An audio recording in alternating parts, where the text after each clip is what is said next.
Chapter number 11। बराबर। Chapter का नाम है मानव नेत्र की रचना और रंग बिरंगा संसार। इस चैप्टर में से बराबर 4 नंबर का एक प्रश्न पूछा जाता है सेक्शन नंबर डी में, क्वेश्चन नंबर 28। पहला हम टॉपिक पढ़ेंगे मानव नेत्र की रचना। अब देखो मानव नेत्र जो होता है उसकी रचना कुछ गोलाकार होती है। कैसी होती है? गोलाकार। तो मानव नेत्र की रचना गोलाकार होती है, तो उसको हम बोलते हैं नेत्र गोलक। क्या बोलते हैं उसको? नेत्र गोलक। तो आपको लिखेगा कि मानव नेत्र की रचना बराबर कैसी होती है? गोलाकार। क्या बोलते हैं उसको? नेत्र गोलक कहते हैं, उसको बोलते हैं नेत्र गोलक। तो आपको लिखेगा कि जो मानव नेत्र है उसकी रचना कैसी होती है? गोलाकार, और उसको हम बोलते हैं नेत्र गोलक। तो ये हमारा क्या है? नेत्र गोलक है। तो ये है हमारा नेत्र गोलक। तो आपको याद रखिएगा कि मानव नेत्र की रचना कैसी होती है? गोलाकार, और उसको हम बोलते हैं नेत्र गोलक। ये नेत्र गोलक का जो व्यास है वो व्यास होता है 2.3 सेमी। 2.3 सेमी होता है। तो नेत्र गोलक का जो व्यास होता है वो 2 होता है 3 सेमी। दूसरी बात की मानव नेत्र जो है वो कैमरा की तरह काम करता है, की तरह कार्य करता है। तो मानव नेत्र कैमरा की तरह क्या करता है? कार्य करता है। अब क्या होता है कि वस्तु में से जो प्रकाश की क्या आती है? किरण। वस्तु में से जो प्रकाश की क्या आती है? किरण। वो एक पतली झिल्ली के द्वारा, एक पतले आवरण के द्वारा हमारी आंखों में क्या करती है? प्रवेश। तो उसको हम क्या बोलते हैं? कॉर्निया। क्या बोलते हैं उसको? कॉर्निया कहते हैं, अथवा उसको हम बोलते हैं स्वच्छ मंडल। स्वच्छ मंडल कहते हैं। तो वस्तु में से जो प्रकाश की क्या आती है? किरण, वो एक पतली झिल्ली के द्वारा, इसके द्वारा पतली झिल्ली के द्वारा यानी पतले आवरण के द्वारा हमारी आंखों में क्या करती है? प्रवेश करती है, और उसको हम क्या बोलते हैं? कॉर्निया अथवा स्वच्छ मंडल कहते हैं। अगर हम हमारी आंख की रचना देखें तो ऐसी रचना है, ये हमारे आंख की रचना है। अब क्या होता है कि यहीं पर क्या होता है कि एक पतली पन्नी जैसी एक पतला आवरण होता है हमारे आंख पर, जो हमको दिखता नहीं है। इसके ऊपर एक आवरण है बराबर, जिसको हम क्या बोलते हैं? कॉर्निया। क्या बोलते हैं? कॉर्निया। तो याद रखिएगा कि वस्तु में से जो प्रकाश की क्या आती है? किरण, वो एक पतली झिल्ली के द्वारा, एक पतले आवरण के द्वारा हमारी आंखों में क्या करती है? प्रवेश करती है। तो जिसको हम क्या बोलते हैं? कॉर्निया अथवा स्वच्छ मंडल कहते हैं। अधिकांश प्रकाश की किरणों का अपवर्तन कॉर्निया की बाहरी सतह पर ही हो जाता है। अधिकांश प्रकाश की किरणों का अपवर्तन कॉर्निया की बाहरी सतह पर ही हो जाता है। अब क्या होता है कि कॉर्निया के पीछे आए, कॉर्निया के पीछे आए पेशी जैसी एक रचना होती है। कॉर्निया के पीछे आए पेशी जैसी क्या होती है? रचना।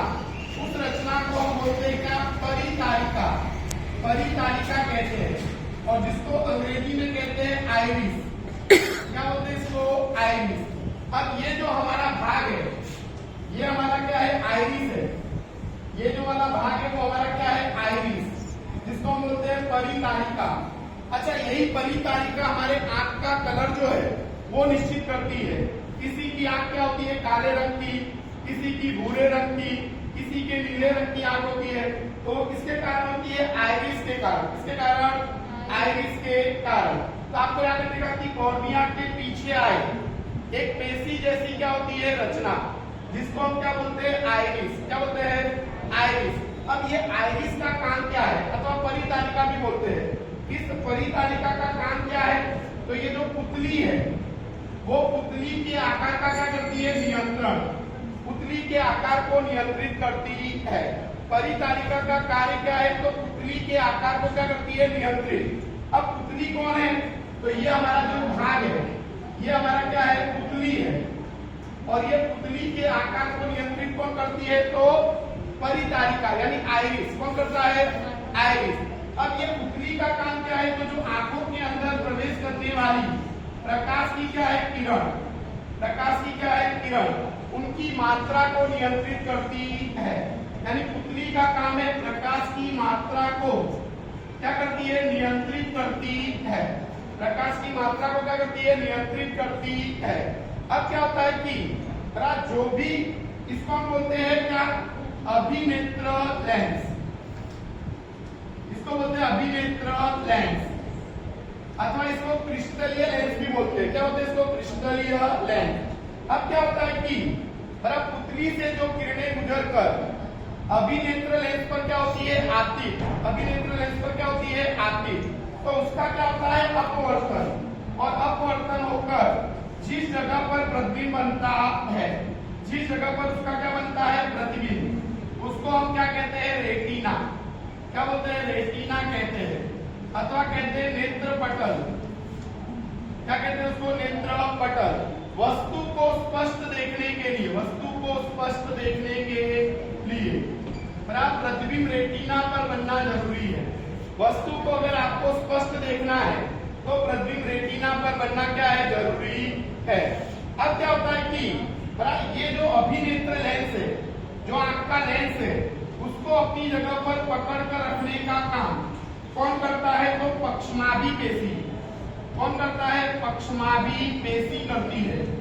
ये काम कौन करता है, पक्षमाभी पेशी, जिसको इंग्लिश में बोलते हैं सीलियरी स्नायु। क्या बोलते हैं इसको, सीलियरी स्नायु।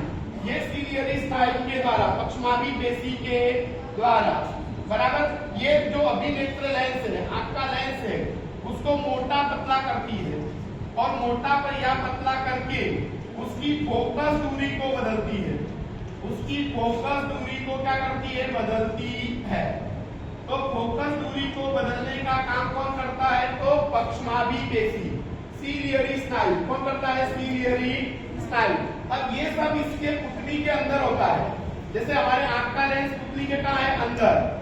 अच्छा, उसको पकड़ कर रखने का काम कौन कर रहा है, पक्षमाभी पेशी, वो भी कहाँ पर है, अंदर। तो वो हमको बाहर से दिखने वाला है नहीं। तो यहाँ पर याद रखना है कि जो पुतली से किरणें गुजरकर कहाँ आती है, अभिनेत्र लेंस पर, उसका अपवर्तन होता है, और अपवर्तन होकर जिस जगह पर प्रतिबिंब बनता है उसको हम क्या बोलते हैं, रेटिना।